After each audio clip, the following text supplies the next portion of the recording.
You're not speaking, mute.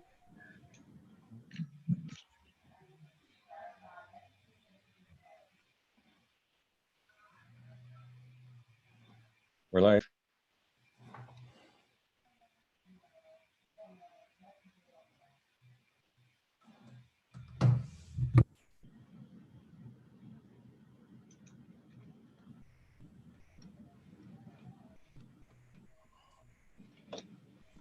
All right, gentlemen, I believe we are live. Yeah, we're okay. I would like to welcome everybody to this much needed conversation. My name is Reverend Kaloma Smith. I serve as a pastor of the University AME Zion Church, which is the oldest Black church in our city of Palo Alto. Right now, we have our distinguished City Manager Ed Shikada and our Chief of Police, Robert Jonsen. What we want to do today is have a Q&A about where the city is, where they see us going, as we are dealing with all of the issues around race and diversity and policing. Each of us, through our different conversations, have heard a lot of different perspectives from the community. But today we sort of wanted to drill in and have a real in-depth conversation. Over the next hour, we're going to ask some good questions, really try to get to where the city is and where do these leaders see us going. We would want this to have community participation. So on YouTube, there is a comment function. We won't actually ask questions from the comments, but as we start the process of discussing policing and discussing reforms in our city, these comments are absolutely critical. For example, it will inform the HRC discussion or the discussion that the police department is doing with their informational videos or what the city council is doing. So your input is absolutely critical because this is a community-based project. Ed, City Manager, Chief, welcome. Thank you, Pastor Smith. Okay. I want to just kick the ball into your court first, City Manager.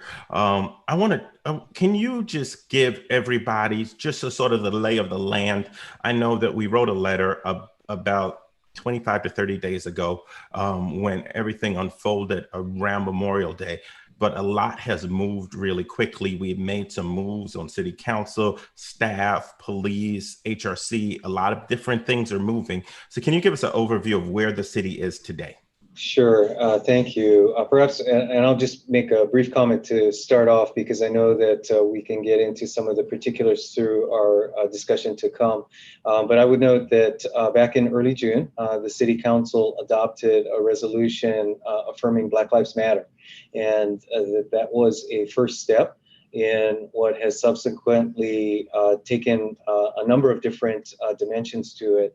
And perhaps we can speak to the particulars, but just as a starting point, that the following week, I believe it was June 15th, and actually just a few weeks ago, that the City Council then followed with approval of a framework through which city staff, the HRC, as you mentioned, has been tasked with multiple dimensions of actions to address issues of race and equity, both specific to the police department as well as citywide. So why don't I stop there and can proceed with our discussion. So I just want to ask a quick question. I know that for the viewers, can you just at least tell us the 6 basic things that the city wrote, just so that we can sort of lay the groundwork? And then I want to jump to the chief and ask him a little bit about some of the implications of what the city laid out.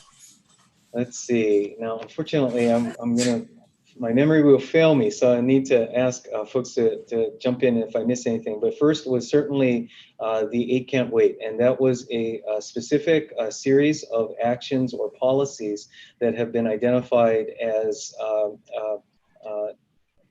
either best practices or worst practices, depending on how you look at it, in ways to ensure that our policing tactics address issues of safety and effectively not putting people in harm's way based on our practices. And that was referred to the Human Resource Relations Commission, as well as with 2 council members that are serving as liaisons.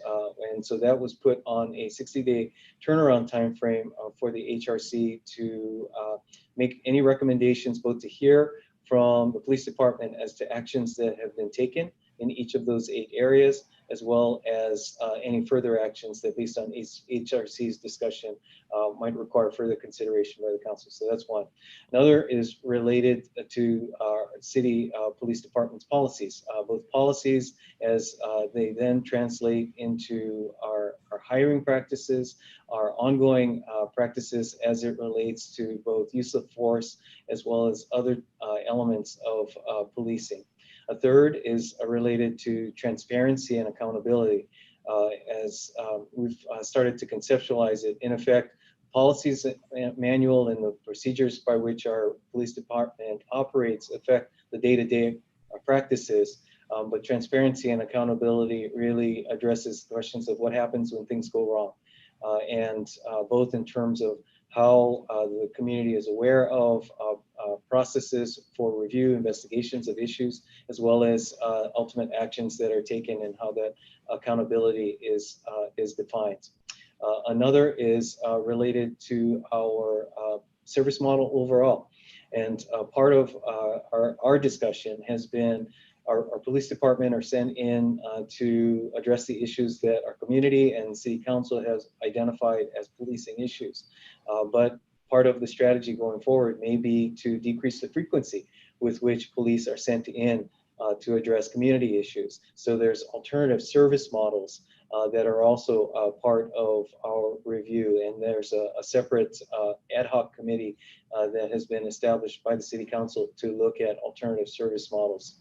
And then finally is with respect to citywide, our citywide various terms have been used, but equity and inclusion program for the city as a whole that would address beyond, including the police department, but not simply the police department, everything from our overall hiring practices to our the demographics of our leadership within the city itself, and how we look at decision making for setting policies, as well as really our day-to-day operations from an equity lens. So I think I covered most of the points. You missed one. Oh, my apologies. Go ahead, please. And it was an early win. I really admire the community and collaborative spirit. Right outside your window, there is a large Black Lives Matter mural.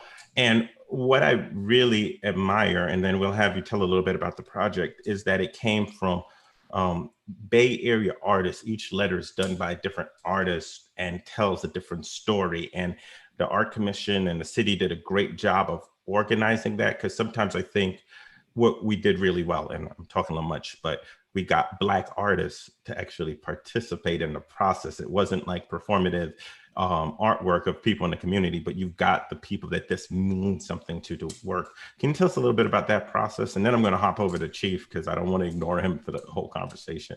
Absolutely. Well, and thank you for raising it. And of course, as you say, it slipped my mind, and literally I can see it out my window right behind the computer right now. So my apologies for missing that. And this really has been a really moving experience, and one that I do believe, as you pointed out, really highlights some of the best of our community, and what really marks Palo Alto in terms of the way this was approached. We had a community interest to do a Black Lives Matter mural. The city council discussed how that should be put together and made it an assignment to the Public Art Commission. And the Art Commission really took it and ran with it, as you just described, bringing in a diverse community of artists that each of which took the 16 letters of Black Lives Matter, and through their own vision, the 16 artists or groups of artists that have put this imprint in our city that in some ways is a small step in a much larger issue, but in other ways is a perfect example of expression.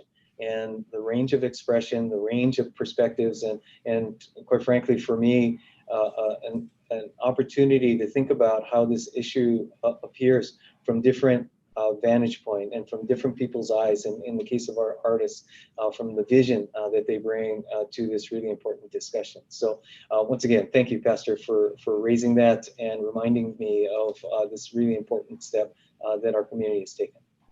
Thank you so much, City Manager. Chief, one of the buzzwords that we've heard over the past few weeks is 8 can't wait. The City of Palo Alto, through the motion or the referral of the City Council, has said that's the starting point for our changes. I know my Human Relations Commission is reviewing it, but in conversations, I've been surprised at the speed that you've addressed quite a bit of this. When we did the initial review of it, there was only 2 items, but I think you've gotten a lot further with it. Can you tell us a little bit about the process, the policies? How are you dealing with the initial steps towards police reform in our city? Yeah, absolutely. You know, as you and I, we were part of a conversation last night. We spoke about this briefly and to some detail.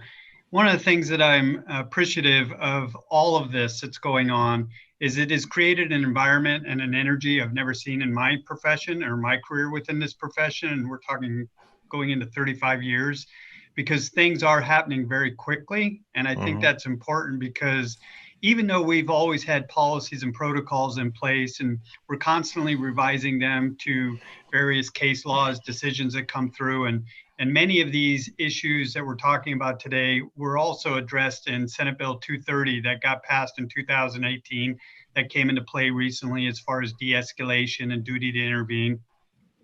But what 8 Can't Wait really did for us was energized us to go back and look at our policy and see how we could enhance it further.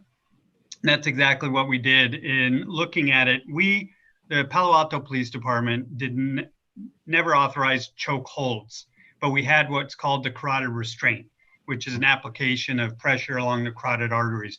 We immediately, and I do give credit to our association, our police officers, because they immediately came forward and said, listen, we rarely use this. Let's go ahead and comply with what they're asking and just take it out of our policy. And we did that soon after this initiative began.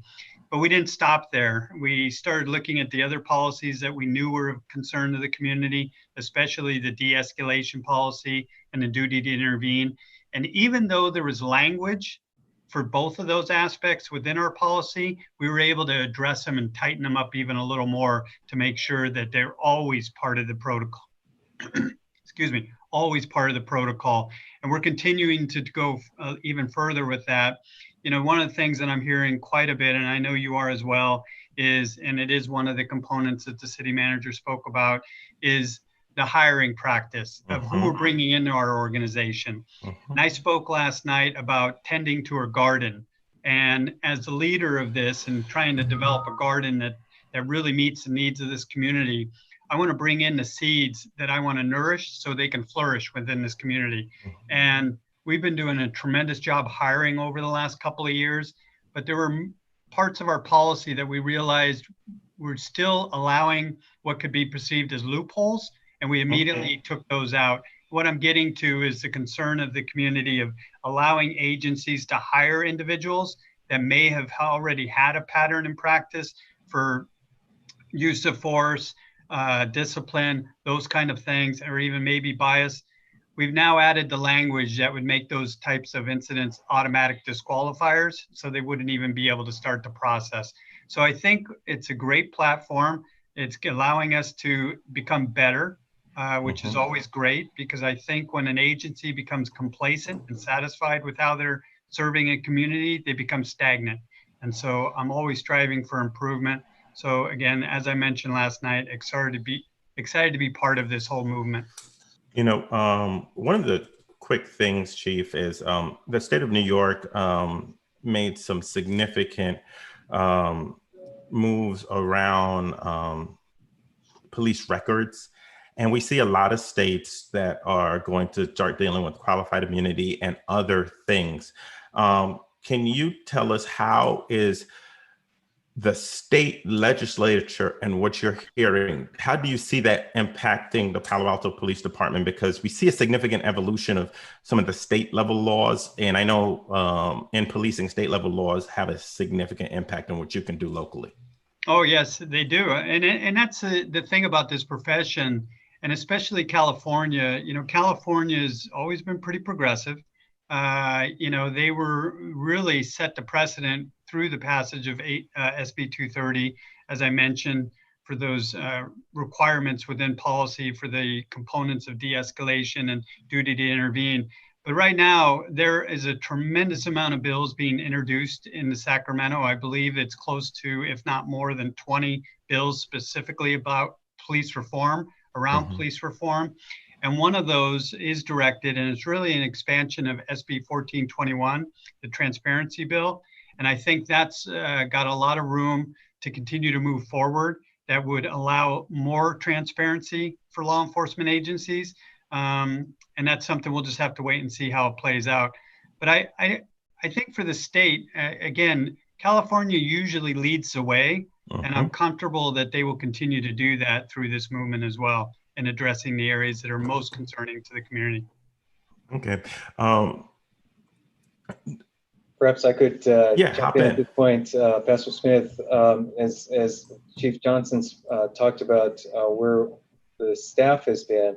I think that it's very important to acknowledge the HRC's role in coming up. I understand, and we're all participating in meetings that are planned with the HRC. So perhaps you could share a bit of your perspective on that.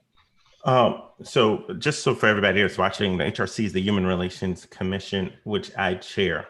I just sort of want to just give you a little bit idea of what our plan is. Generally, for those of you that are new to watching sort of how the city flows, July is usually a month of rest for both council and commissions and staff. But this July, we have committed to working straight through to address and deal with this. We received two very specific things from council. First was talk about It Can't Wait with the police department and the community, and figure out where we are, how do we get there, and then send that back to council. And then they also want us to talk about the lived experiences of Black and Brown people in the city of Palo Alto, and write a report on that, because they felt like that would inform some of the other work that council is going to take on around diversity and around policing. So it's really, we have a couple of steps that we're taking. Next week, Thursday, we're going to hold a public forum on police reform and It Can't Wait. What we're going to do there is we are going to start our meeting 2 hours early. It's going to be at 5 p.m.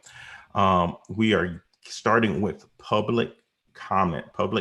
We're going to give people 5 minutes, which is longer than what was the usual 2 minutes.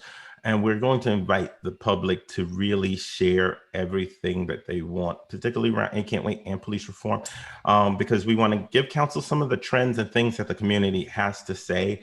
And we want to give the people as much opportunity as possible to really share their thoughts, their ideas. Some of it is going to be interesting to hear. The second part of that meeting is we're going to put together an expert panel. We have some constitutional law professors and law professors from Stanford. We have some policy work people that are coming in. We have our own chief. We're going to have a body of experts talk panel, and then the commissioners will ask questions. We expect it to be a very long meeting, but we want to make sure that we hear from the public and hear from experts. The following week, we're going to sit with staff, sit with the chief, sit with the police department, and go through the manual, and with our own research, what we've heard, and say, okay, this is what it is. This is It Can't Wait. This is where we are with it. This is just so that we can give the council a grid and show where we are with it and what that looks like as a third-party independent thing. You know, one of the challenges, particularly around policing and around any job that has public trust, is transparency and oversight and third-party. And what we want to do as the HRC is provide third-party input, and that's why we're going through this process. So that is sort of where we are in this.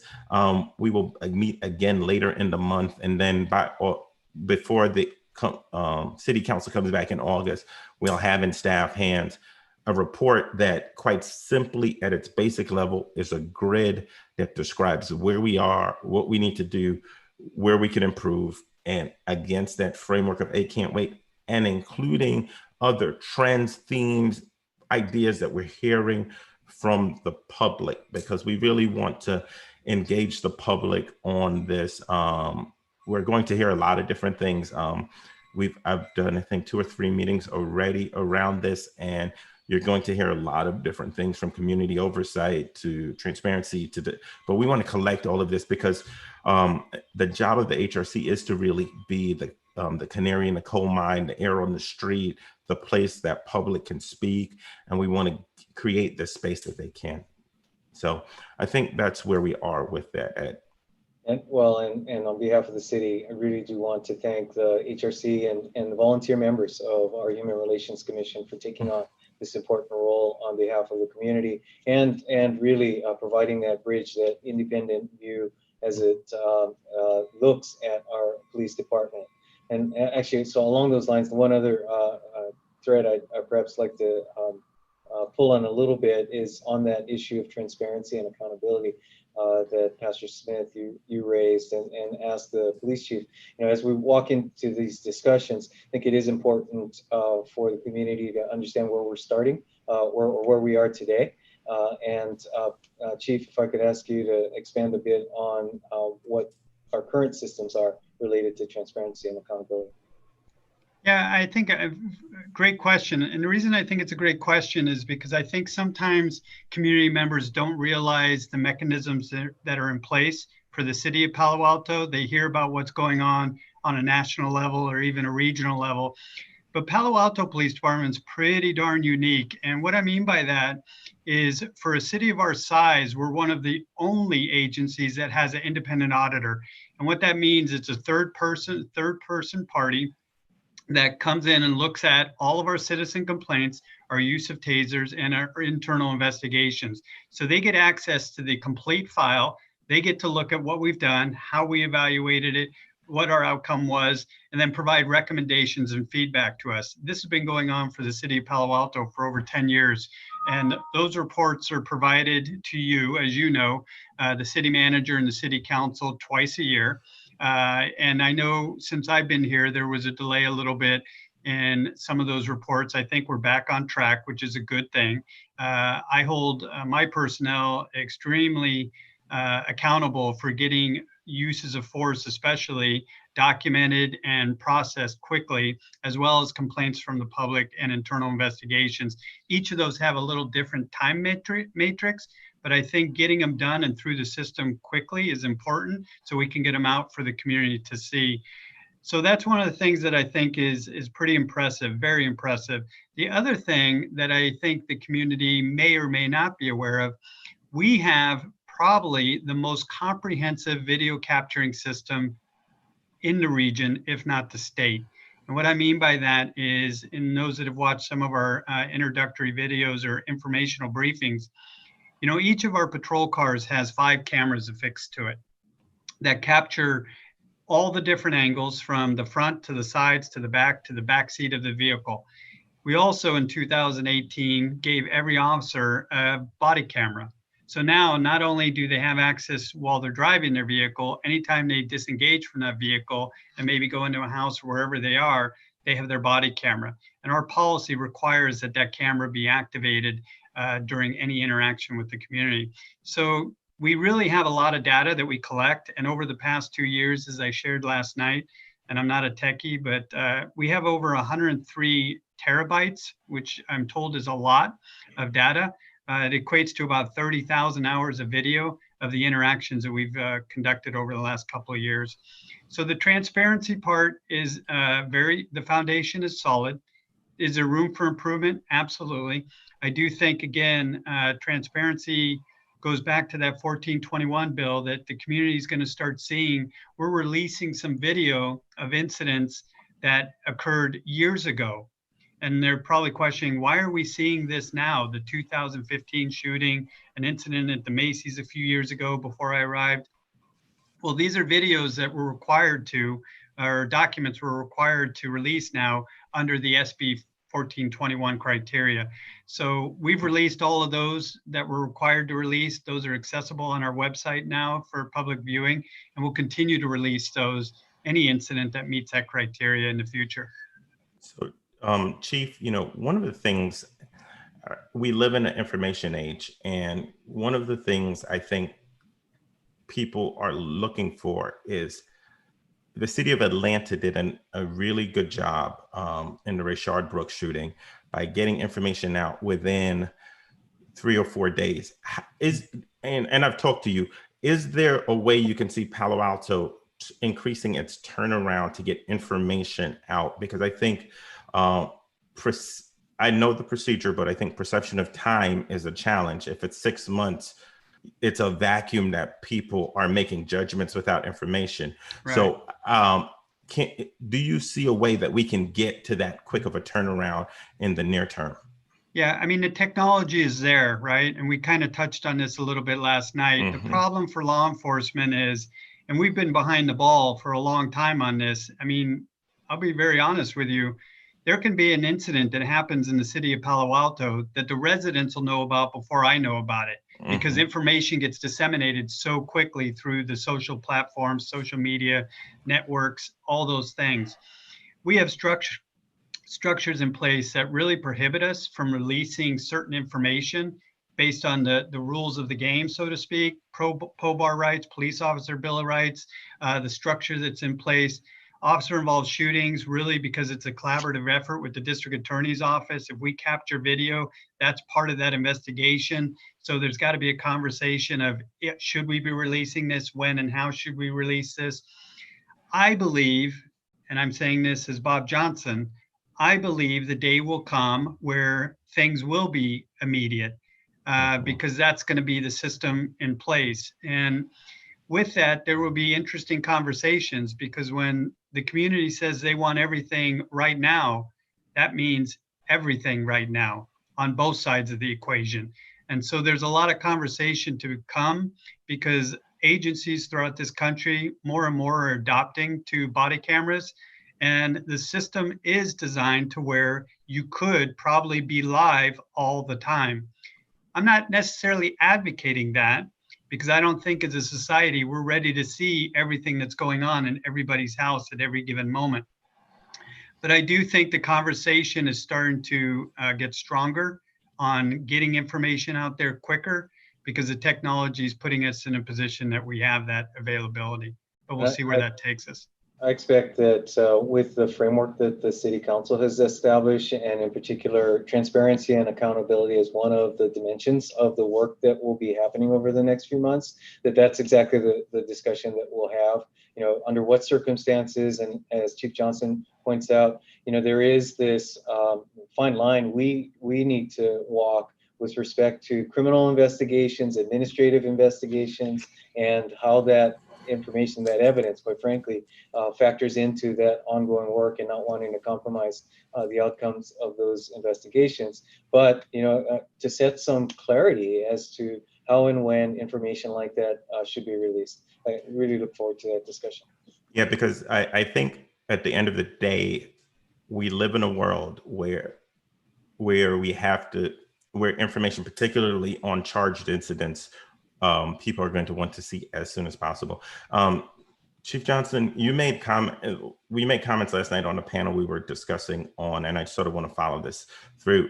You released the information, and you've said there's been times where you have terminated officers for violations, and then they come back as arbitration. Can you talk, do you see any, if you can, do you see any way to change that? If you had your drug list, how would you handle that? Because I think one of the significant challenges that we're hearing nationally is that there doesn't seem to be accountability.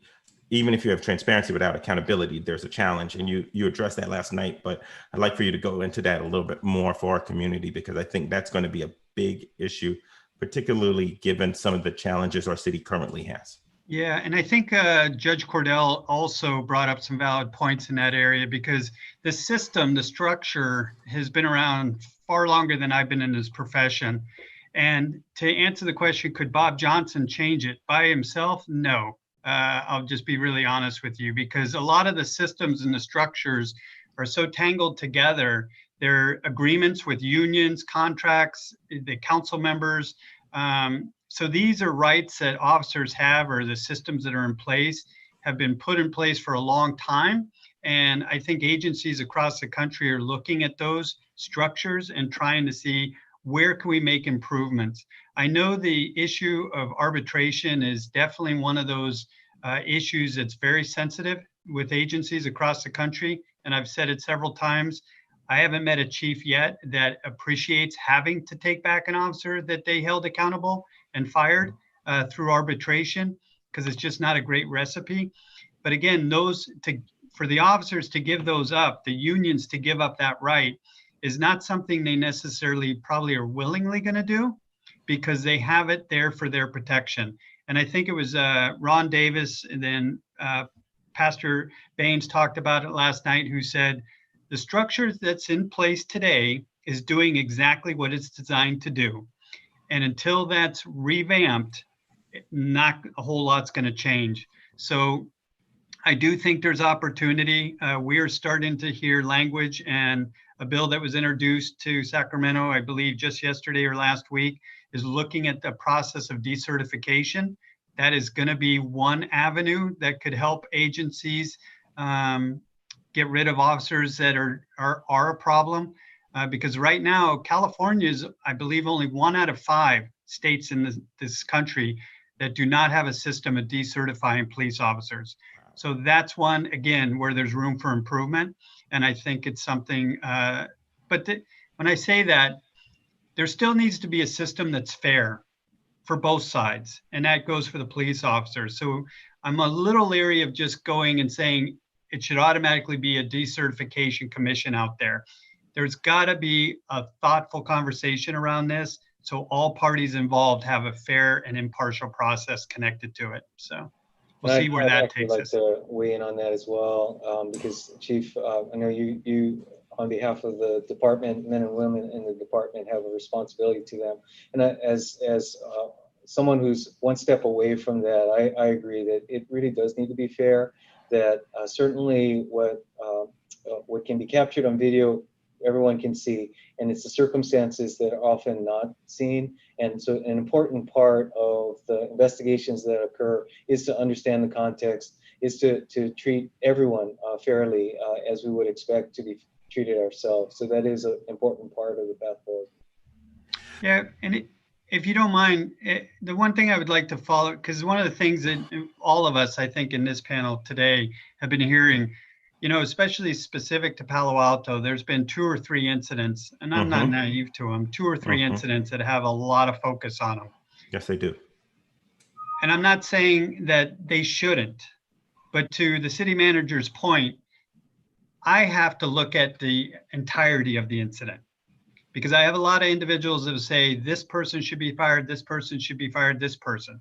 That they may know a fraction of that incident, where when it comes to us, we need to look at it from its entirety. And when I say entirety, it's pretty comprehensive. We look at all the reports, all the documentation, all the video that's captured, not just from the officer, but every angle possible. And it's usually multiple angles. So we can put together the entire picture and put it in context to see if it was legal, just, and within policy. And the additional layer that I talked about last night was all of it done within the boundaries of respect. And that's critically important for me as the leader of this organization, that everything we do has that element of respect. Because the reality is this, it's not a pretty profession. There are going to be times when force is used, and the outcome of that is never, never pretty. But sometimes it is justified, and sometimes it is reasonable, even if it doesn't look that way. But in the entirety of it, I need to know it started with respect and it ended with respect. And that's what I really, really hold true for this organization. And in the reality, when it comes to those 3 incidents that I think you and I know what we're talking about that have been the focus of a lot of conversation, that's a small fraction of the work that the men and women of this department do. Force is rarely used within this organization. I've shared some of that in some of these other town hall forums.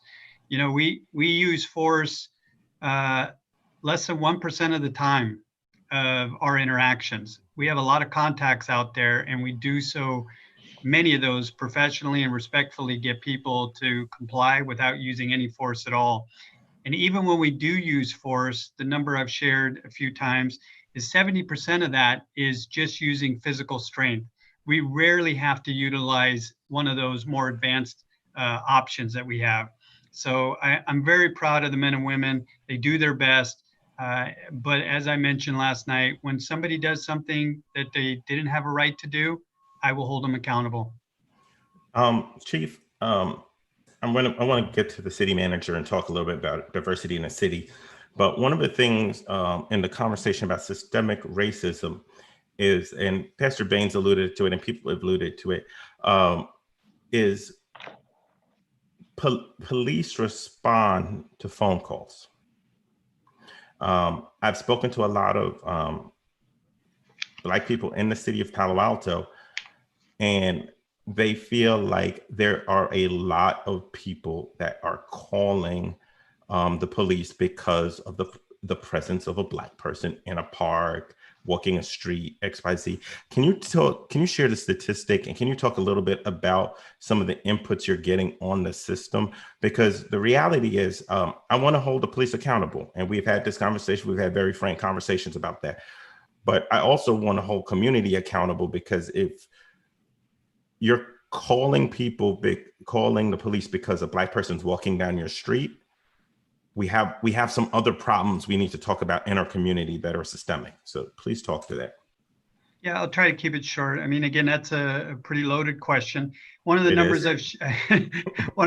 I've shared, and I don't know which form it was in or which conversation, but you know, we did start to look at our data, especially around the use of force. We went 5 years back, and we did find that close to 70% of the time that we use force, it's at the outcome of a call for service. So what we need to do is start going in and looking at those calls for service and what the information was that led us to that contact to begin with. Interesting, one of the bills that's being submitted to Sacramento, or was submitted, AB 1550, I believe it is looking at that issue of discriminatory emergency calls, and would allow civil action to be brought against individuals if it's determined they were motivated to make that call based on a protected class.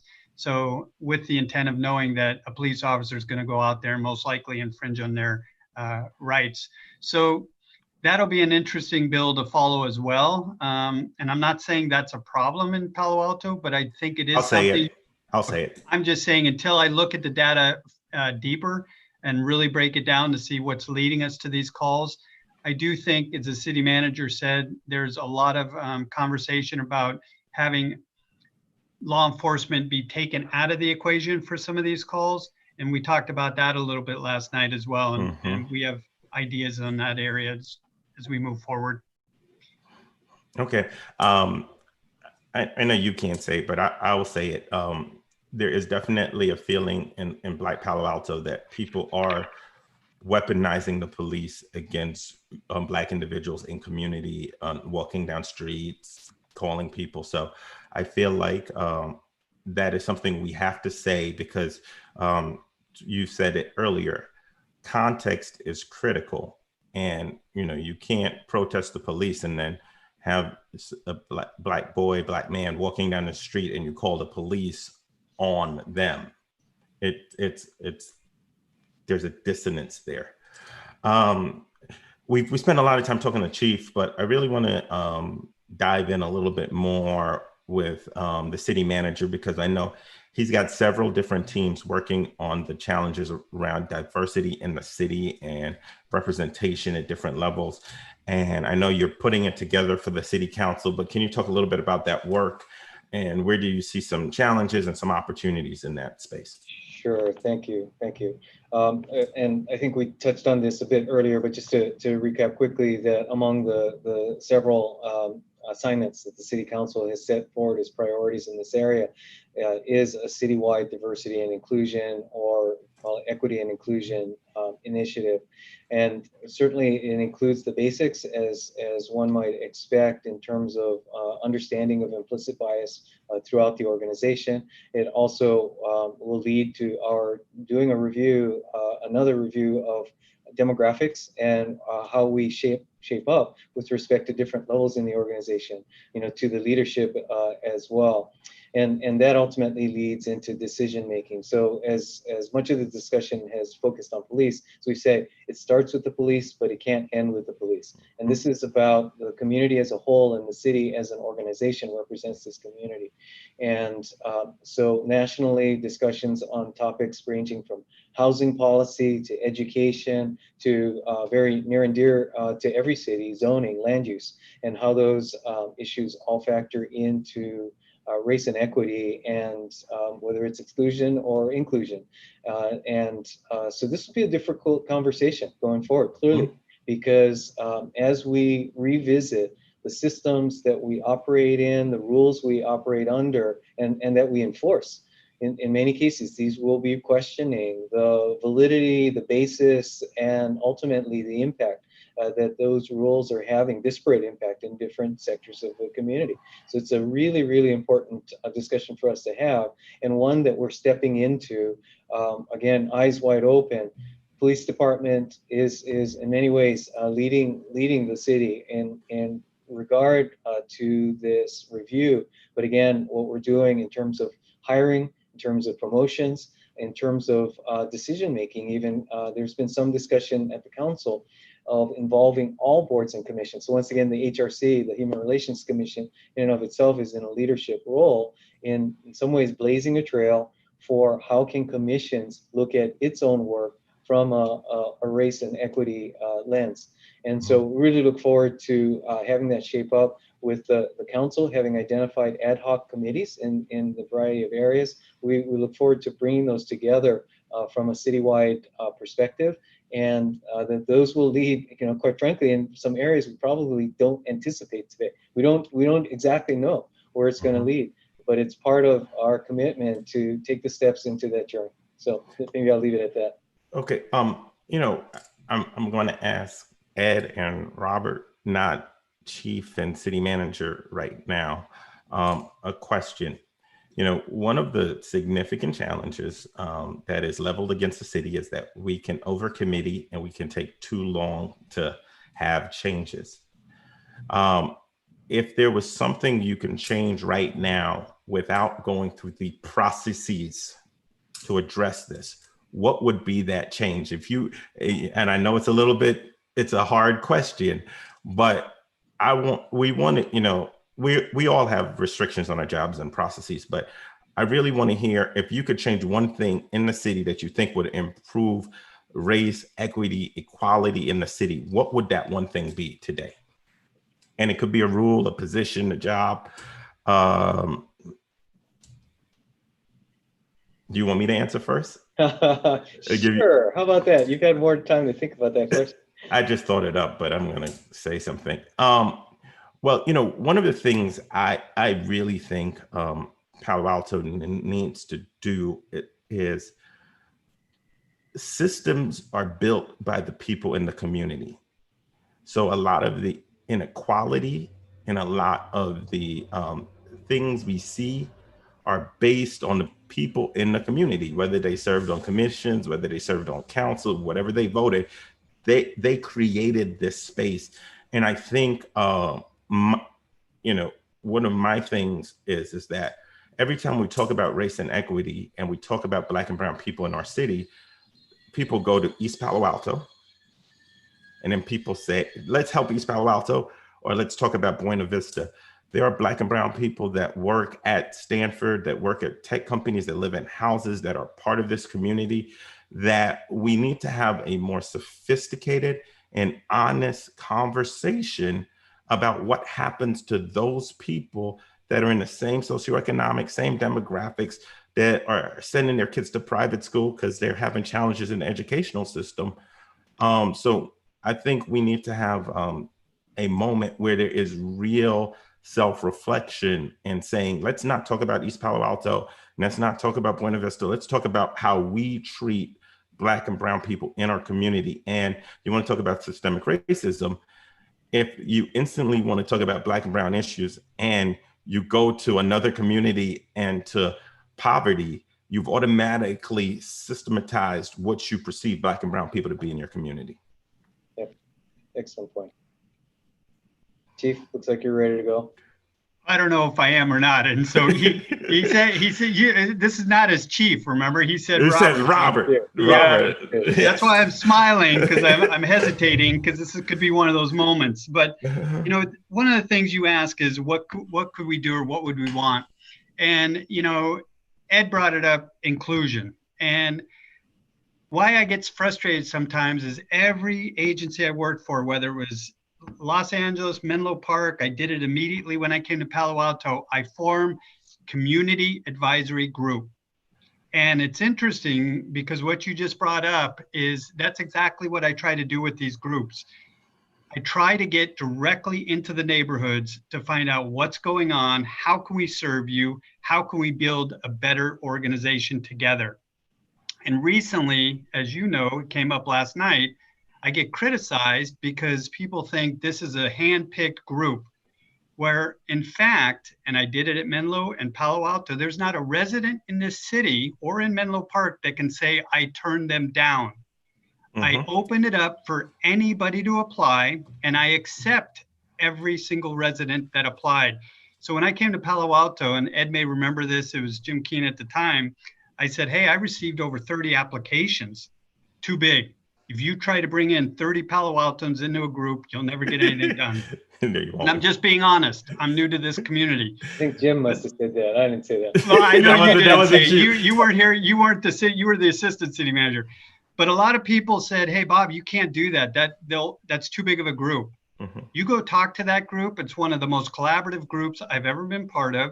They're committed residents of all different ages, demographics, economic background, because all of them had free will to join that group. Not all of them love the police department, and that's the beauty of it. That's why I never turned anybody down, because even at Menlo, when I got there, people said, you can't have that person. They're anti-law enforcement. But that's the people you need at the table. You need people with different opinions, different perspectives, because otherwise you're going to stay in that complacent range. So I get a little frustrated because you have a group of committed residents that are non-political, that are engaged in their neighborhoods, and nobody seems to want to talk to them because they think they're too committed to the Palo Alto Police Department, where they're actually, you would find, are just committed to their neighborhoods and engaged and concerned about the well-being of this city. So that would be my ask, is to include all people and all groups, because we are, just as you said, we're going to neighboring agencies, and we haven't even been asked, or this group I know has not been asked, to sit down and at least have a conversation about what's going on in their neighborhoods. I have a question for you, Chief, and I've met I've been to the advisory group. Yes, I've actually been to a meeting. Yeah. Interestingly enough. Well, can I clarify something with you? Yes. Because I also get criticized. It's not accessible to anybody. You asked and I allowed you to come, right? I have never turned it. If somebody wants to come to a meeting, they can come. And this was before we had the current situation. You know, Yes. a couple of things I would posit to that. Is there a way to make those meetings public so people can see the discussion and dialogue? And number two, how do we recruit African Americans or Black people that tend to have a innate distrust or standoffish relationship with police in the country currently? I think those would be the two questions I would ask you, if you might ask it. Mind Ed, did you want to? You looked. I can't tell if you're looking at me or you're looking at Ed. Oh no, well, no, I'm looking at you. Well, I think he was asking you, but go ahead if you're ready. If not, I'll jump in. No, I think we're at a point where I think that what's going on in this city, that I'm very proud of everybody that's been involved, is these town halls, these forums that are bringing in different people from different areas have really been beneficial, because we can hear each other. We have that opportunity to listen, to learn, and to be engaged in these conversations. So I think hopefully as we move forward out of these conversations, as maybe we've seen in a couple of these forums, individuals that may have had one perspective, if we can start showing them and educating them and informing them of what we are and who we are, maybe they'll want to be willing to at least come to the table, sit down with us. Because I think when they do that, they'll find we're just like they are. We're just like you. We're all humans. So as somebody mentioned last night, we're all humans. We just happen to be wearing a badge. Thank you. Ed, not city manager, Ed, if there's one thing you can change in the city, what would you change? Well, first off, you can't separate Ed from the city manager in this job. And it's just reality. This is a wrong city, right? But such as it is, I would say, and it's not necessarily a change so much as I'll just go along with the same thread, that in my perfect world, it would be engagement and inclusion together, so that, you know, we really have both not only the invitation for all voices to be heard, but that they're actually heard. And, you know, so often we are involved in engagement. Typically, someone walks into a conversation with a point of view, and they want us to hear their point of view. It's unfortunately more rare than I'd like it to be that they're also there to hear other points of view, and that actually come out of a meeting or come out of a discussion, and it may be over the course of several, with the change in their own perspective. And quite frankly, I really see this moment in time for Palo Alto as a critical opportunity for exactly that. That we're dealing with life and death issues in terms of, you know, Black Lives Matter, policing, and our community citywide, in terms of what are the barriers that we establish and what are the impacts that we never intended to exist. And so we really need to walk into these rooms, including myself, including all of us, with as much of a goal as to hear as to be heard. And that's really unique. And that's a really important point for us over the course of the next weeks and into months, hopefully not years, but just into this period of time in which we really have an opportunity to hear what we haven't been hearing and make the change that I think we're all hoping to see in our institutions. Thank you so much. We're close to the end of our time. We each have stuff that we're doing to inform the public and engage the public over the next month or so. So I'll start with the chief, then I'll go, then I'll have the city manager close us out about things that we're doing that the public can get engaged with.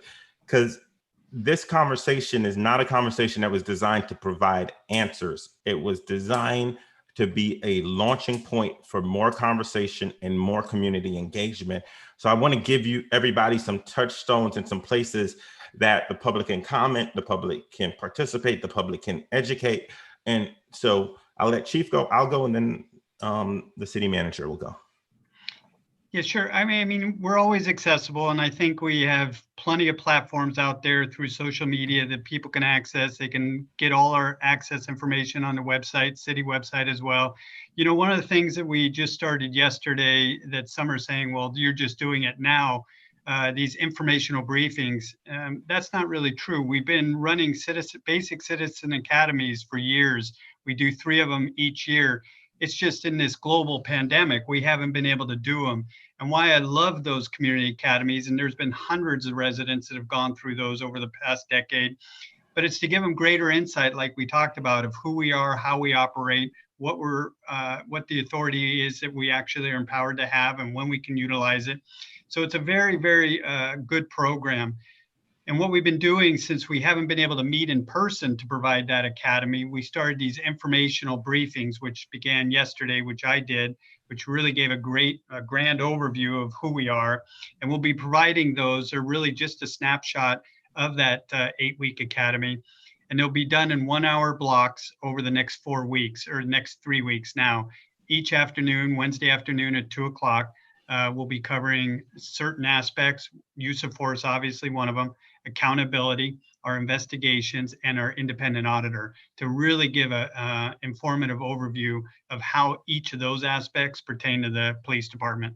So I'm excited about the next couple of weeks and being engaged in that.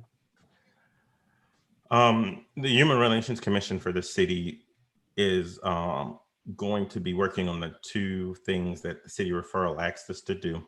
The first piece we'll be tackling is a Can't Wait police reform. And we will start with the public forum next Thursday at 5 p.m. If you go on the city website, you can see how you can make public comments. We're giving extended time for public comments. We're bringing in an expert panel. So I want to encourage everybody to be part of that. The following week, we haven't scheduled the date yet. We will be doing a deep dive study session, going over the findings. So that's a great watch or a great space for public comment. And then in August, we're going to do a public forum around the impact and the stories of Black and brown bodies in the city and sharing those experiences with the city council. Last night, we had an amazing town hall with 3 mayors, 2 police chiefs, 2 youth organizers, and several other subject matter experts. And it got so good that we're going to do a part 2, hopefully in the next 10 to 14 days. We still haven't figured that out, but look out for that, because I think it's a great space to ask questions, and we let the people actually come on the screen and ask the questions. So that's a great opportunity. City Manager. Let me just reiterate, that was an outstanding program last night. I just am impressed to death. And so, boy, we got a lot going on. And so if nothing else, this discussion just kind of gives people a taste of the multiple dimensions of work that's ongoing. So we on behalf of the city have tried to put together a one-stop place that if people want to just find out what's going on and how to get plugged in on our city website. And so I think it's still under construction, but I'll give you the webpage. Oh, very good. It's cityofpaloalto.org, all one word, cityofpaloalto.org/race and equity, all one word, race and equity. And so that'll be the place where we're going to be providing updated information on meetings that are happening, sessions, different topics, and this overall framework as we tackle this issue of our generation. So thank you. Back to you, Pastor. Palo Alto, it took us 400 years to get here. This problem is profoundly entangled in structures, biases, and this is going to be a long and in-depth discussion with actions that are needed. We need each one of you, from young to old, with your different perspectives, to engage deeply and profoundly with this. I believe the city manager is absolutely correct. We need to also leave some of our preconceptions at the door so we can come together to make a better society, better city, better place. At the end of the day, we still have to live in community with each other, no matter where we are on this issue. I want to make sure that every Black and brown body, every Black and brown child that walks the street of Palo Alto has an innate feeling of safety and feeling of belonging, because you don't feel safe if you don't feel that you belong. And sometimes we look at structures, but I think we also need to do some personal reflection. So as we strive to belong, I'm grateful to everybody that's in the process, and we'll probably end up doing another group like this. I think this went really well, but thank you for viewing in, and enjoy the rest of your day. Bye.